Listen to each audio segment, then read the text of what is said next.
कबीर परमात्मा ने हमें ये सारा जाल काल का समझाया है। तो हमारा उद्देश्य है, यदि आप जी बरवाला आश्रम में आते हो,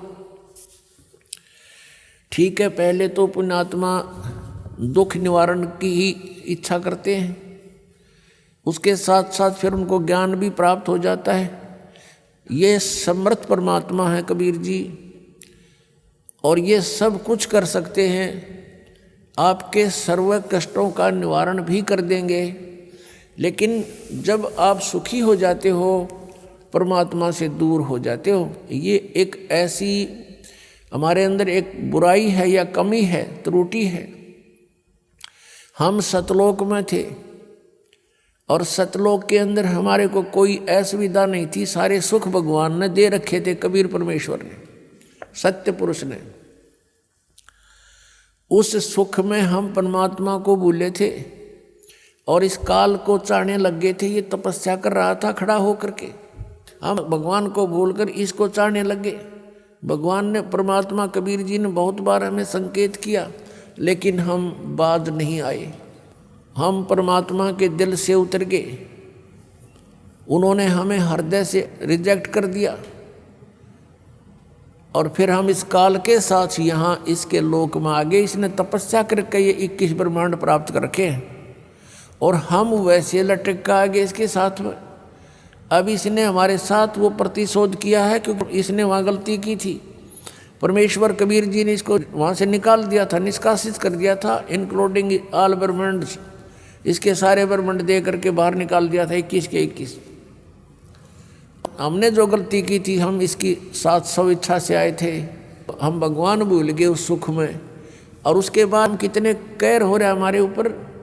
पुण्यात्मा, ये दंत कथा मत समझना, क्योंकि आज तक आपने केवल सिंपल कथाएं सुनी है रामायण और महाभारत की, आप उनको सत्य मान रहे हो। सत्य तो हैं वो जिस सतर की है, वो घटनाएं ऐसी घटी हैं, लेकिन ये जो कथा है, ये वो अमर कथा है, अनमोल कथा है, ये वो ज्ञान है, तत्व ज्ञान, जो अभी तक किसी के पास नहीं था।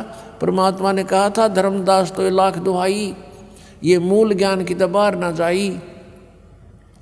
मूल ज्ञान बाहर जो पर ही, बिजली पीढ़ी हंसनी तरही। मूल ज्ञान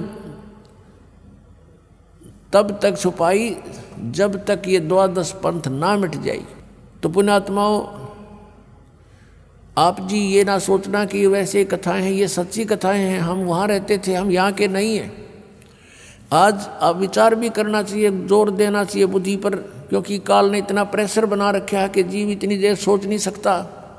उसी समय इसको कोई समस्या याद आ जाती है, कोई और बकवाद याद आ जाती है, इस तरह भूल जाता तो हट जाता है ये मन वहाँ से।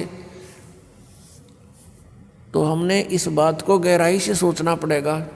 आज आप समझते हो मुझे सब सुख है, पुत्र हैं, पुत्रियां हैं, उनके भी संतान हो गई है, बढ़िया मकान है, खूब बढ़िया व्यवस्था है, और कल मृत्यु हो जाती है आपके पुत्र की,